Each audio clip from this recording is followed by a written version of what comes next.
জ্যাকসনের থেকে আপনাদের সঙ্গে আছি আমি খালেদ মহিউদ্দিন। গত আগস্ট নিয়ে জাতীয় নির্বাচনে খুব আগ্রহী বিএনপি, অনেকেই আবার বলছেন, অনেক দলই আবার বলছে, এনসিপি জামাত ইসলামী তার মতো অন্তর্ভুক্ত, যে কি কারণে জাতীয় নির্বাচন হওয়ার আগে সংস্কার এবং অন্যান্য বিষয়গুলি হওয়া উচিত। এসব বিষয় নিয়ে জনমনেও সন্দেহ দেখা দিচ্ছে যে আসলে ফেব্রুয়ারিতে ইলেকশন হবে কি হবে না, কেউ কেউ বলছেন নিশ্চিত করে হবে, আবার কেউ কেউ বলছেন যে না, কিছুতেই সেটি হতে দেওয়া হবে না। ভোট কি তাহলে আবার অনুষ্ঠিত হচ্ছে? কি বয়ান এখন আমরা দেখতে পাচ্ছি রাজনীতির মাঠে। এই নিয়ে কথা বলার জন্য জনপ্রিয় রাজনৈতিক ভাষ্যকার সিনিয়র সাংবাদিক জনাব মাসুদ কামাল আছেন আমাদের সঙ্গে। জনাব মাসুদ কামাল, আমার শুভেচ্ছা এবং আন্তরিক কৃতজ্ঞতা জানবেন, আপনি আমাদের সময় দিয়েছেন, সেজন্য আমরা আপনার জন্য আপনার কাছে কৃতজ্ঞ। আমাদের সাথে আরও থাকছেন জুলাই স্পিরিটের পক্ষে সোচ্চার তরুণ মুখ, তিনিও অনেক জনপ্রিয়, ইনকিলাব মঞ্চের মুখপাত্র জনাব শরীফ ওসমান হাদি। জনাব শরীফ ওসমান হাদি, আপনাকে আমাদের অনুষ্ঠানে স্বাগত জানাই। আপনার মূল্যবান সময়ের জন্য আপনাকেও আমি অনেক ধন্যবাদ জানাই। আমি আসলে প্রথম প্রশ্ন কামাল ভাইয়ের কাছেই আসতে চাই। কামাল ভাই, প্রশ্নটার একটু ব্যাকগ্রাউন্ড আছে, ব্যাকগ্রাউন্ডটা সহ আপনাকে প্রশ্ন করি। জনাব শরীফ ওসমান হাদি, একই বিষয়ে আপনার মতামত আমরা একটু জানতে চাইব। জনাব মাসুদ কামাল, আপনি জানেন যে আমরা গত পরশুদিন এই সরকারের একজন উপদেষ্টা জনাব আসিফ মোহাম্মদ সজীব ভুঁইয়ার একটা ইন্টারভিউ নিয়েছিলাম। সেই ইন্টারভিউতে আসিফ মোহাম্মদ সজীব ভুঁইয়া সরকারের ভিতরে ক্ষমতার কেন্দ্র অনেকগুলি যেরকম বলেছিলেন, আমার সরাসরি প্রশ্নের উত্তরে তিনি ডিজিএফআই কথা বলেছিলেন। আমি ডিজিএফআই তো সরকার প্রধানের অধীনে, সেনা প্রধানের অধীনে না, তাহলে ডিজিএফআই যদি কোনো কাউকে কোনো বক্স করে, আমি ইঙ্গিত করেছিলাম যে তাহলে তো এটা সরকার প্রধানের জানার কথা। তিনি বলেছিলেন যে না, এটা কমপ্লেক্স সিচুয়েশনের কারণে, আমি তাকে কোট করছি, কমপ্লেক্স সিচুয়েশনের কারণে অন পেপারস যেরকম আছে যে ডিজিএফআই প্রধান উপদেষ্টাকে রিপোর্ট করবে বা যেটা যেভাবে চলা উচিত সেটা সেভাবে চলছে না। তিনি সেনাবাহিনীকে ইঙ্গিত করেছিলেন, তিনি রাজনৈতিক দলগুলিকে বলেছিলেন যে ক্যান্টনমেন্টে গিয়ে তাকে ম্যান্ডেট দিয়ে এসছেন বলে সরকারের ভিতরে অনেকগুলি সরকার তৈরি হয়েছে, ক্ষমতার মিলিটারি একটা ক্ষমতার কেন্দ্র তৈরি হয়েছে বলে এটা তিনি বলছিলেন, এবং এই সরকারকে একটা দুর্বল সরকার বলছিলেন। তার পরপরই আমরা দেখলাম শাম্মী হক, আওয়ামী লীগ নেত্রী শাম্মী হকের বাসায় চাঁদাবাজির ঘটনায় যে গ্রেফতারকৃত ব্যক্তি, তিনি আসিফ মোহাম্মদ সজীব ভুঁইয়ার নাম বলছেন। মানে আমি পুরো প্রেক্ষাপটটা এই কারণে বলতেছিলাম যে কামাল ভাই, আপনি তো সব কিছু খুব নিবিড়ভাবে পর্যবেক্ষণ করেন, আমরা এখন কাকে বিশ্বাস করব? মনে করেন যদি কয়েকজন উপদেষ্টার নামে কিছু দুর্নীতির অভিযোগ থাকে, তারা যদি দুর্নীতি করেন সেটা একটা অবস্থা, কিন্তু সরকারের ভিতরে যদি আরেকটা সরকার, ক্ষমতার কেন্দ্র, ডিজিএফআই এজেন্সি, যেটা যার নিয়ন্ত্রণ করার কথা তাকে নিয়ন্ত্রণ না করে অন্যদেরকে এটা গ্রুপ করে, সেইটাকে আপনি কি বলবেন? সরকার প্রধানকেও আপনি এইভাবে কীভাবে দেখেন? মানে এখানে আরেকটা ছোট কথা আমি একটু বলে রাখি, জনাব আসিফ মোহাম্মদ সজীব ভুঁইয়া বলছেন যে এই যে ইশাককে মেয়র হতে না দেওয়া, এটা উপদেষ্টা পরিষদের সিদ্ধান্ত। আসিফ নজরুল এই কথাটা আমার কাছে পুরোপুরি উল্টো কথা বলেছেন। তিনি বলেছেন যে হাসান আরিফ শাহাদাতের ক্ষেত্রে এটা দেখেন নাই, আসিফ মোহাম্মদ সজীব ভুঁইয়া দেখেছেন, কিন্তু আসিফ মোহাম্মদ সজীব ভুঁইয়া বলেছেন এটা উপদেষ্টা পরিষদের সিদ্ধান্ত। প্লাস ওই যে এজাজ সাহেবকে নিয়োগ দেওয়া হয়েছে উত্তর ঢাকায়, সেইটা উপদেষ্টা পরিষদের সিদ্ধান্ত এবং সেইটা তিনি জানতেনও না অনেক ক্ষেত্রে। তো এই পুরোটা ক্ষেত্রে কি এটা মনে হচ্ছে যে ছাত্র প্রতিনিধি যারা আছেন বা সরকারের ভিতরে সরকার, ইউনূস সাহেব একটা বিভাজনের রাজনীতি করতেছেন এবং একটা মানে আমি কি বলবো আমি জানি না, সরি এত লম্বা প্রশ্ন করার জন্য, কিন্তু প্রেক্ষাপটটা একটু আপনাকে বললাম। কামাল ভাই, আপনি এটা নিয়ে বললে আমরা একটু হাদির কাছে এটা শুনবো। জি কামাল ভাই, আপনি প্রথম যে কথাটা বললেন, একটা কথা বললেন এখানে কি আমরা আসলে কাকে বিশ্বাস করব। আমি একজন সাংবাদিক হিসেবে আপনাকে বলবো, আমি আসলে কাউকে বিশ্বাস করব না, আমি সবাইকে সন্দেহ করব। একজন সাংবাদিক হিসেবে আমার কাজই হচ্ছে যারা ক্ষমতায় আছেন তাদেরকে সন্দেহ করা, এবং সেই সন্দেহটা মানে দূর করার দায়িত্ব তাদের। এবং সেই সন্দেহটা আমাদের এখানে ঠিকঠাক মতো করা হচ্ছে না বলেই তারা কিন্তু একটার পর একটা ভুল করে যাচ্ছেন। আসিফ মোহাম্মদ সজীব ভুঁইয়া যেটা বলেছেন, আমি মানে সব তো আমার একসঙ্গে মনে থাকবে না, আমি যেগুলো মনে আছে এগুলি বলি। উনি যেটা বলেছেন এজাজের এই নিয়োগটা উনি জানতেনই না। উনি তো চিঠি লিখেছেন আপনার কি বলে জনপ্রশাসন সচিবকে নিজে হাতে লিখেছেন, এই যে উনি জানেন উনি খুব একটা যোগ্য লোক, তো উনি আবার জানতেন না কিভাবে বলেন? উনি তো ব্যক্তিগত প্যাডে চিঠি লিখেছেন, উনি নিজে সিগনেচার করেছেন। কারণ আমি একটু ছোট্ট করে বলি, আমি একটু ছোট করে বলি, আসিফ মোহাম্মদ সজীব ভুঁইয়া বুঝিয়েছেন যে উপদেষ্টা পরিষদ তাকে এই চিঠিটি তাকে লিখতে, মানে এখন উনি ছোট মানুষ বা আমি ছোট বড় মানে বয়সের কারণে আমি বলতেছি না, সরি এটা আমার বলা উচিত হয় নাই, উনি যেহেতু সংশ্লিষ্ট মন্ত্রণালয়ের উপদেষ্টা পরিষদের সিদ্ধান্তটা তাকে বাস্তবায়ন করতে বলা হয়েছে, সেই জন্য উনি চিঠি দিয়ে এটা কাজটা করছেন, এটা আমি বুঝছি উনার কথায়। এটা কখনো হয়? আমি আচ্ছা, জানি আপনি না। আপনি সাংবাদিকতা করছেন, এটা হয়? উপদেষ্টা পরিষদ কখনো একজন একজন লোককে বলবে তুমি চিঠি লেখো? উপদেষ্টা পরিষদ মিটিং করে তারাই তো সিদ্ধান্ত দিয়ে দিবে। এটা কি হয় নাকি? আমরা তো ভাই কিছু কিছু জানি, কিছু কিছু তো বুঝি সিস্টেমটা। ওকে, তো ওনারা তো সিদ্ধান্ত দিয়ে দিবেন। তো এখানেও কি এরকম হয়েছে যে উপদেষ্টা পরিষদ তাকে বলেছে ওকে শপথ দিতে দিও না? তাহলে ওখানে হাইকোর্ট যে রায়টা দিল, ওই রায়টা কি ছিল? হাইকোর্ট কি বুঝে না কি করতে হবে? এবং ওনারা কি বুঝেন না হাইকোর্টের রায় তাদের মান্য করতে হবে? দেখেন, এগুলো নিয়ে অনেক জল ঘোলা হয়েছে, অনেক পানি ঘোলা অনেকে করেছেন। ইশরাক সাহেব তার রাজনীতি করেছেন, বিএনপি তার রাজনীতি করেছেন, সবাই করেছেন। তো ওনাদের সমস্যাটা কি? শাহাদাত সাহেব এটা যে কারণে হয়েছে, ঠিক একই কারণে ইশরাক সাহেব এটা হলো না কেন? একই তো কারণ, একই জিনিস তো, একই বিষয়, একই জিনিস। সমস্যাটা কোথায়? এই পুরো বিষয়টা হলো পলিটিক্যাল। তার মানে এই গভর্নমেন্টটা এই ঘটনাগুলি নিয়ে যেরকম আচরণ করেছে, এটা হলো পলিটিক্যাল আচরণ করেছে। বিতর্কটা ওনারা ইনভাইট করেছেন, যে আমাদেরকে বিতর্ক ধরে না কেন? ওই ইনভাইটেশনের বিতর্ক তাদের কাছে আসছে। কথাগুলি সিম্পল। দেখেন, ডিজিএফআই যে কথাটা বলা হয়েছে, ডিজিএফআই সেটা আপনি যে বলেছেন, এটা তো আসলে সরকার প্রধানের হাতে। এখন সরকার প্রধান যদি মনে করে যে ডিজিএফআই আমার কথা শুনছে না, উনি ডিজিএফআই আগা 5 তলা চেঞ্জ করলেই পারেন, করেন না কেন? এইগুলি আসলে কিছু না। আমি বলি আপনাকে, ওনারা যেগুলি বলে না এ করতে দেয় না, ও করতে দেয় না, আসলে এই গভর্নমেন্টকে আমি মনে করি একটা নন সিরিয়াস টাইপের গভর্নমেন্ট। এই গভর্নমেন্ট যখন ক্ষমতায় আসে গত বছর, এই গভর্নমেন্টের উপর তখন আপনি ধরুন 8 তারিখ তারা ক্ষমতায় আসলো, 8 তারিখে যদি আপনি দেশের মানুষকে জিজ্ঞাসা করতেন এই গভর্নমেন্টের উপর আপনার সাপোর্টটা কেমন আছে, আমার মনে হয় না যে আওয়ামী লীগের 2-1 পান্ডা ছাড়া আর কেউ বলতো যে এই গভর্নমেন্টকে আমি সাপোর্ট করি না। কেউ বলতো না। এত সমর্থন নিয়ে বাংলাদেশের ইতিহাসে আর কোনো গভর্নমেন্ট আসে নাই। এবং এখন পর্যন্ত আজকে 1 বছর হয়ে গেছে, এই 1 বছরে আপনি কোনো একটা পলিটিক্যাল পার্টিকে দেখতে পাবেন না যারা নাকি অফিসিয়ালি এই গভর্নমেন্টের উপর অনাস্থা দিয়েছে, পাবেন না। মানে এত সাপোর্ট অন্য কোনো গভর্নমেন্ট পায় নাই বাংলাদেশে। সেরকম একটা গভর্নমেন্ট এত সাপোর্ট দেয়া করলোটা কি, করছেটা কি, এটা আপনি বলেন। তারা কি আগের গভর্নমেন্টের যে খুব ভালো চালাতে পারছে? কোন দিক দিয়ে পাচ্ছে? উত্তরের যে সিটি কর্পোরেশনের নিয়োগটা থাকে, আমি সিম্পল একটা কোশ্চেন করতে চাই, আমি একটা সাধারণ মানুষ, আমি একটা প্রশ্ন করতে চাই। এই যে এজাজ সাহেবের একটা সিটি কর্পোরেশন চালানোর মতো তার সিভিতে কি লিখতে পারবেন উনি যে আমার এই ধরনের অভিজ্ঞতা আছে? কিন্তু কাউলা এখানে আমার কিন্তু কাউলা একটা এনজিও চালিয়েছেন পরিবেশ বিষয়ক এবং আরেকজন উপদেষ্টার কাজিন, এই তো তার যোগ্যতা। কিন্তু কামাল ভাই, আমি আপনাকে একটু এখানে প্রশ্ন করতে চাই, আমরা যারা সিটি কর্পোরেশনের মেয়র যাদেরকে দেখেছি তাদের কি যোগ্যতা কোথায় ছিল 2-4টা চুরি বাটপারি করা ছাড়া? শুনেন, সিটি কর্পোরেশনে আমি ধরে নিচ্ছি হাইপোথেটিক্যালি তাদের কোনো যোগ্যতা ছিল না, আমি ধরে নিচ্ছি। সাহেব ধরেন অথবা আতিক সাহেব ধরেন, ধরে নিচ্ছি চোর বাটপার সব ঠিক আছে, কিন্তু তারপরেও তারা একটা সিস্টেমের মধ্যে দিয়ে আসছে।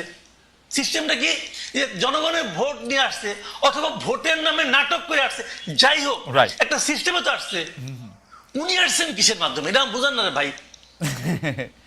উনি কিসের মাধ্যমে আসছে? উপদেষ্টা পরিষদ ঠিক করছে, সজীব ভাইয়ের চিঠির মাধ্যমে আসছে। ওকে, আসতে পারে, আমার কোনো সমস্যা নাই। আসিফ মাহমুদ সজীব ভাইয়ের চিঠির মাধ্যমে আসছে। তখন আমি আসিফ মাহমুদ সজীব ভাইকে জিজ্ঞাসা করবো যে এত লোক থাকতে আপনি ওনাকে নির্বাচন করলেন কোন যোগ্যতায়, কি দেখে? আপনার সঙ্গে তার খাতির আছে? সে আপনার দস্ত লাগে? ব্যাপারটা কি বুঝান আমারে ভাই। আমি কি বুঝতে চাইতে পারবো না? কিন্তু কামাল ভাই ব্যাখ্যা পাচ্ছেন না কোন আপনি? কিন্তু কামাল ভাই, যদি এখন ডক্টর ইউনূস আসিফ মোহাম্মদ সজীব ভুঁইয়াকে বলেন যে আমরা উপদেষ্টা পরিষদের সিদ্ধান্ত নিছি, তুমি এজাজকে নিয়োগ দিবা, ও রেজওয়ানার ভাই, ওকে নিয়োগ দাও, ওকে একটা চিঠি দিয়ে নিয়োগ দাও, তা আসিফ মোহাম্মদ সজীব ভুঁইয়া কি করবে? সেক্ষেত্রে আমি ডক্টর ইউনূসকে বলি এই কথা আসিফ মোহাম্মদ সজীব বলুক। বলছে তো আমাকে কালকে অনুষ্ঠানে অন রেকর্ড বলছে। সে বলছে যে বলে থাকে অন রেকর্ড বলছে, যদি আপনাকে অন রেকর্ড বলে থাকে, তাহলে আমি অন রেকর্ড ডক্টর ইউনূসকে প্রশ্ন করতেছি, হ্যাঁ আপনি কেন তাকে নিয়োগ দিলেন? আমাকে বুঝান ভাই, বুঝতে চাই। আপনি যে আমার দণ্ডমুণ্ডের কর্তা হিসেবে একজন লোককে বসাই দিলেন যার নামে হিজবুত তাহরীরের সঙ্গে সংশ্লিষ্টতার অভিযোগ উঠেছে, তাকে আমার কেন বসালেন? কোন যোগ্যতায় বসালেন? আমি আপনাকে প্রশ্ন করতে চাই। ডক্টর ইউনূস তো প্রশ্নের ঊর্ধ্বে না, অফকোর্স পৃথিবীর কেউ প্রশ্নের ঊর্ধ্বে না। আমি প্রশ্ন করতে চাই একজন নাগরিক হিসেবে, এই প্রশ্নের জবাব যদি না দিতে পারেন তাহলে আমি ভাববো উনিও দুর্নীতি করছেন।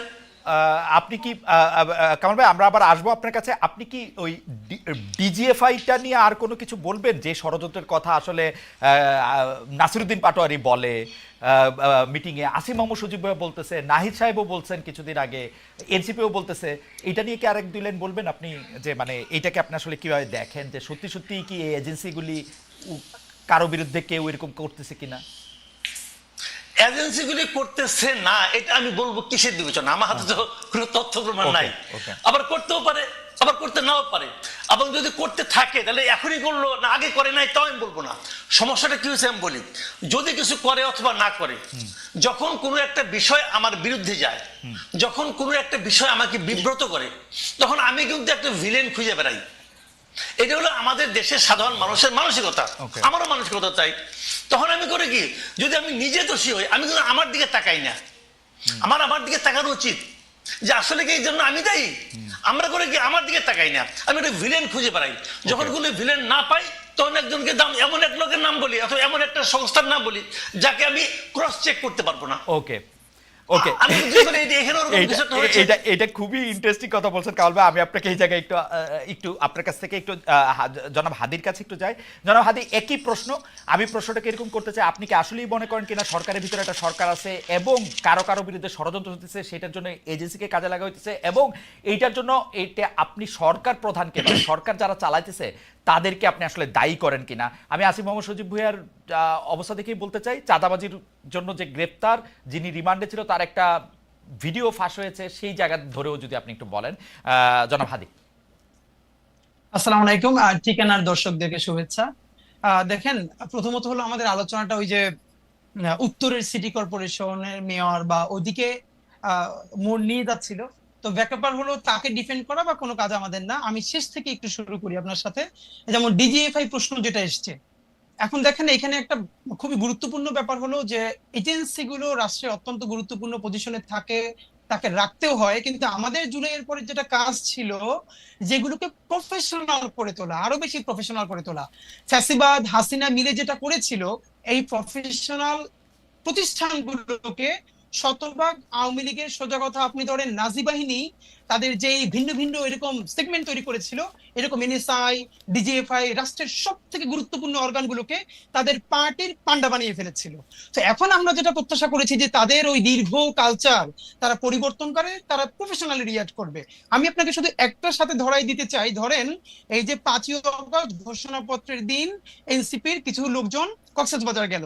আচ্ছা, এনসিপির যে লোকজন কক্সবাজারে গেল, এটাকে সঠিক হলো না ভুল হলো, এটা পলিটিক্যাল অন্য পার্টিগুলো ক্যাশ করবে, বিএনপি ক্যাশ করবে, জামাত ইসলামী ক্যাশ করবে, বলবে এরকম ঐতিহাসিক দিনে তারা কেন গেছে, তারা এই সিগনিফিকেন্স কেন বোঝে না। এইটা হলো পলিটিক্স, এই পলিটিক্সটা চলবে। কিন্তু এই যে হাসনাতরা বা সার্জিসরা বা তাসনিম যারা কোন হোটেলে আছেন, কোন হোটেল থেকে কোন হোটেলে আবার যাচ্ছেন, সেই তথ্যগুলো দেয়া এবং সাংবাদিকদেরকে সেখানে জানানো, এইটা কি এজেন্সির কাজ? আমরা এই প্রশ্নটা কেন করছি না? আমরা বারবার বলছি জনাব হাদি, আমি একটু আপনাকে আবার, মানে আপনি একটু যদি আমাকে একটু সময় দেন, আমি আবার একটু ব্যাকগ্রাউন্ডটা বলি। আপনি ডিজিএফআই এর প্রফেশনালিজমের কথা বলতেছিলেন।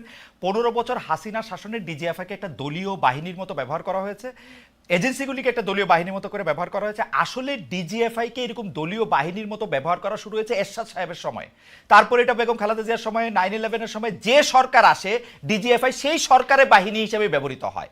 ওইটাই ডিজিএফআই এর, মানে যেটাকে বলে হচ্ছে জব ডেসক্রিপশনের মধ্যে পড়ে বলে ওটা ওরা মনে করে। এই ডিজিএফআই কিন্তু, আমার তর্কটা হচ্ছে, এই ডিজিএফআই কিন্তু ডক্টর মোহাম্মদ ইউনূসের পারপাস সার্ভ করার কথা। আপনারা সেই প্রশ্ন কেন তুলতেছেন না যে এই ডিজিএফআই যদি ডক্টর মোহাম্মদ ইউনূসের পারপাস সার্ভ না করে, ডক্টর মোহাম্মদ ইউনূসকে দায়ী করা উচিত যে আপনার ডিজিএফআই এর উপর আপনার কন্ট্রোল নাই কেন? কারণ ডিজিএফআই কিন্তু সেনা প্রধানরাও কি বলে অ্যাকাউন্টেবল করে, সেনা প্রধানের উপর নজরদারি করে, সেনা প্রধানের আন্ডারে কিন্তু ডিজিএফআই না, নট এট অল। ওকে ওকে ওকে ওকে খালেদ ভাই, আমি একটু আপনাকে বলি, আমরা এই সরকার সম্বন্ধে একটা ফিডব্যাক গত 10 মাস ধরে দিয়েছি কমপক্ষে 100 বার, মিডিয়াও এটা প্রচুর আছে। আবার আপনাকেও আবার আজকে বলি, রিপিট করি, এই সরকার হলো বাংলাদেশের ইতিহাসের সব থেকে জনসমর্থিত সরকার এবং সব থেকে দুর্বলতম সরকার। এই দুটোই তার ক্ষেত্রে সত্য। সেই সব থেকে জনসমর্থিত সরকার, গণ অভ্যুত্থানের সকল স্টেক তাকে বসিয়েছে, এবং সব থেকে দুর্বলতম সরকার এই অর্থে যে এখানে সে কন্ট্রোল নিতে পারে না। ব্যাপার হলো এটা, এই যে কন্ট্রোল নিতে কেন পারলো না, এটা নিয়ে দীর্ঘ আলাপ আছে। কিন্তু এখানে একটা দেখেন, ডক্টর ইউনূসের সাথে আর ইন্টারিমেরও যে একটা ভিন্ন জায়গা আছে, এইটা আমরা কিন্তু অ্যাড্রেস করি। আপনারা খেয়াল করবেন যে স্বাভাবিকভাবে এই সরকারের ব্যর্থতা তো ডক্টর ইউনূসের উপরে প্রথমে যাবেই, এটা যাওয়া অবশ্যই যাবে। কিন্তু আপনার খালেদ ভাই মনে থাকবার কথা, যেদিন ডক্টর ইউনূস বাংলাদেশে নেমেছেন সেদিন কিন্তু মাত্র 3টা উপদেষ্টা পদ খালি ছিল। এর মানে আগের সকল উপদেষ্টা পদ সব রেডি, ডক্টর ইউনূস আসার পরে আর মাত্র 3টে পদ খালি ছিল। তখন আমরা ডক্টর ইউনূসকে বলছি যে আপনি তাহলে এখানে কারা কারা উপদেষ্টা আছে, এখানে বিএনপির লোকজন আছে, এখানে জামাতের আছে, এখানে জাসদের আছে, সমস্ত ঘোড়া থেকে আছে। এটাকে আপনি হিয়ারসে বলতেছেন নাকি প্রামাণিক সাপেক্ষে বলতেছেন?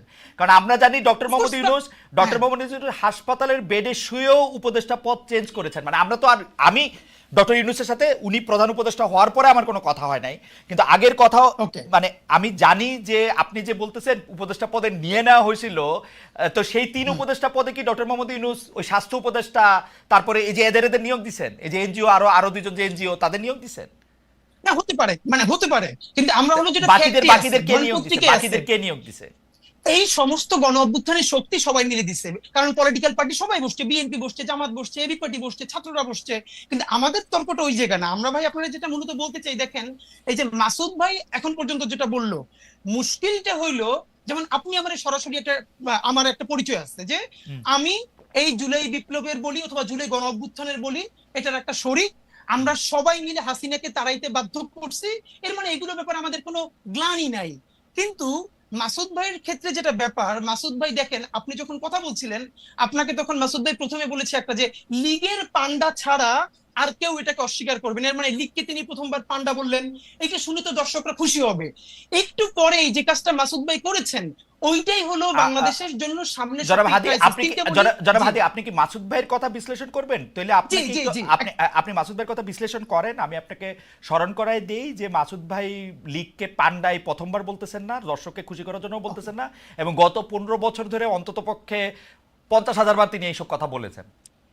আচ্ছা ভাই, তাহলে আমি আপনাকে মনে করাই দিই, মাসুদ ভাই যদি গত 15 বছর ধরে এটা বলে থাকে, এর সাথে আরেকটা সত্য হলো, শাহবাগে যখন নিকৃষ্টতম মব হয়েছে বাংলাদেশের, এবং সেটাকে আমার দেশ যখন ভীষণ ভাবে ব্যানার হেডিং করে এক্সপোজ করছে যে শাহবাগে ফ্যাসিবাদের পদধ্বনি, তখন মাসুদ ভাইয়ের প্রোফাইলে এখনো আছে 10ই ফেব্রুয়ারি 2013 মাসুদ ভাই একটা স্ট্যাটাস দিছে আমার দেশের, সেইটার যে এইটার নাম যদি হয় সাংবাদিকতা তাহলে আমি লজ্জিত।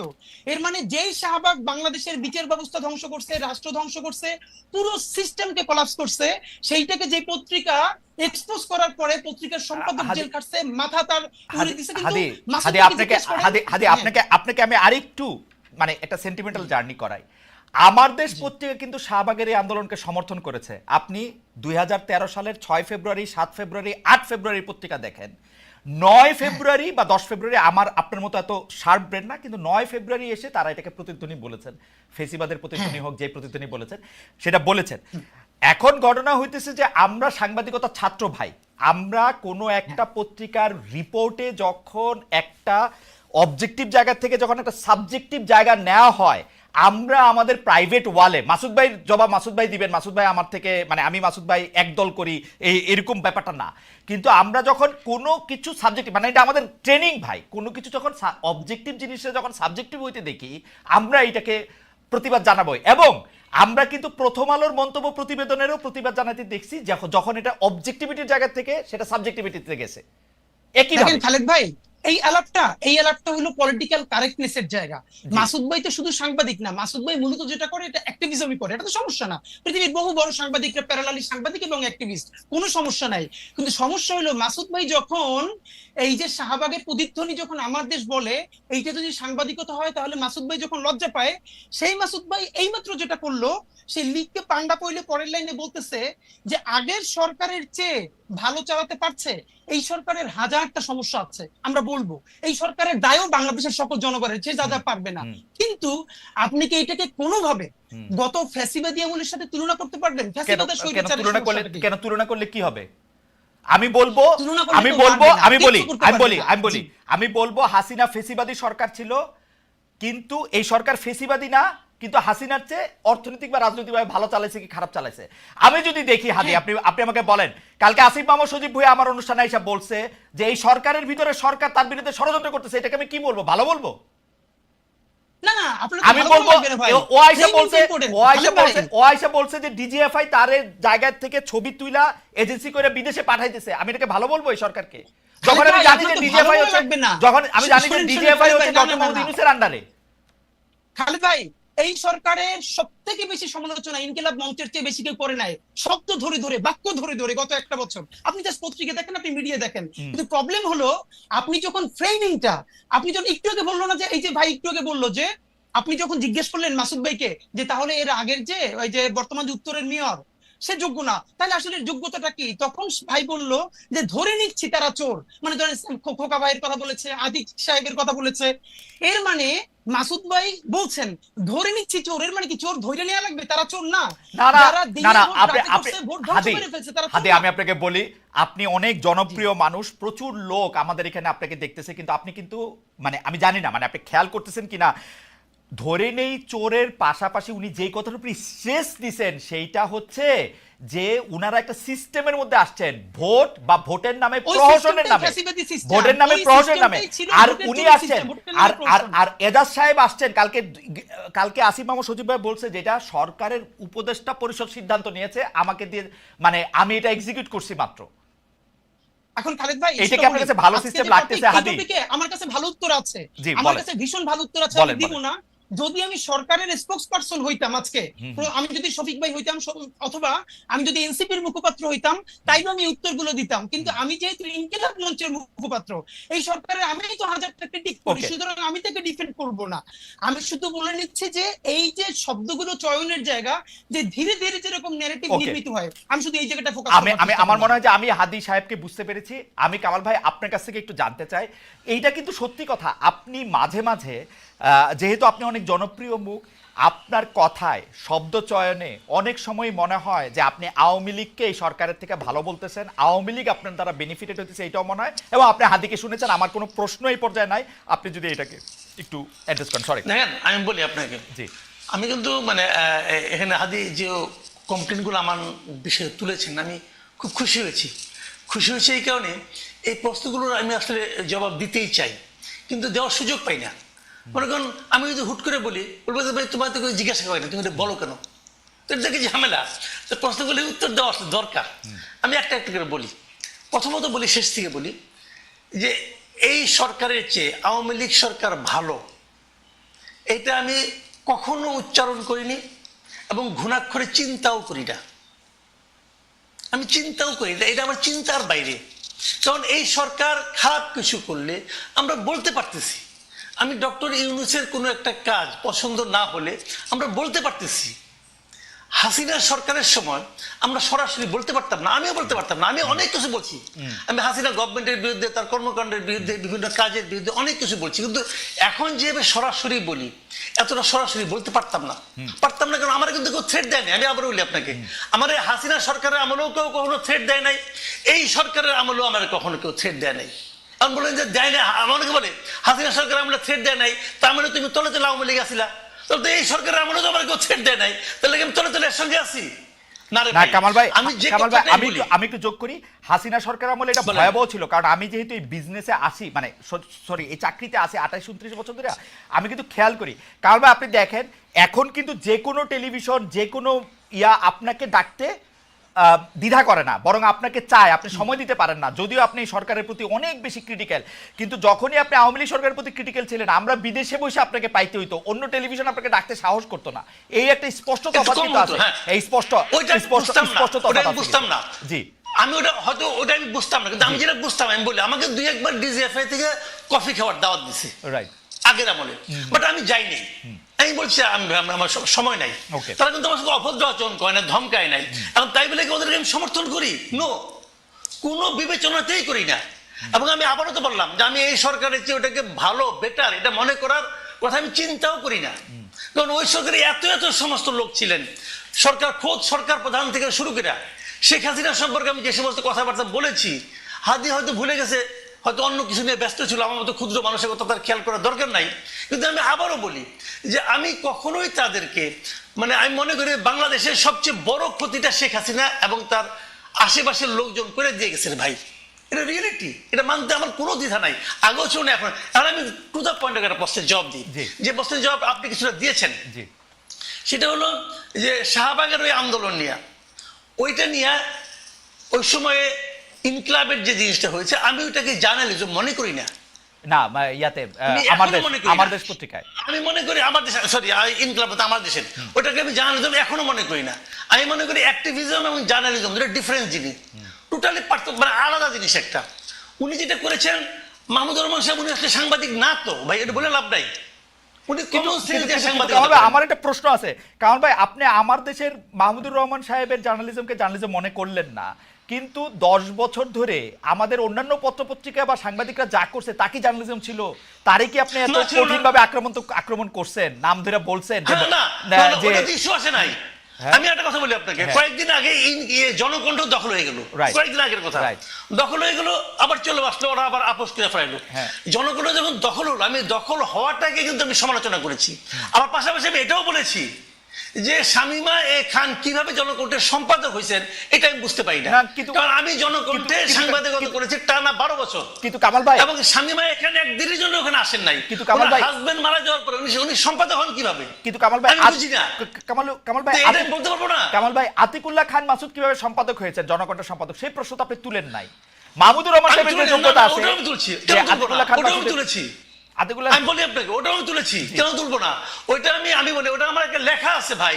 আমি রিপোর্টার্স ভয়েস যেটা আছে, সেই ডিআরইউ ম্যাগাজিন বের হয়, ওখানে আমি স্পষ্ট করে লিখেছি যে উনি কিভাবে সম্পাদক হলেন, মালিক হিসেবে সম্পাদক হলেন। সবাই তারা মেনে নিছে, তখন আমি জুনিয়র রিপোর্টার, আমি মেনে নিছি, বলেছি আমি ওখানে। এটা কেন বলবো না ভাই? বাংলাদেশে তো সবাই, বাংলাদেশে তো সবাই মালিক সম্পাদক। আনার হোসেন মঞ্জু কিভাবে সম্পাদক হলেন ইত্তেফাকের?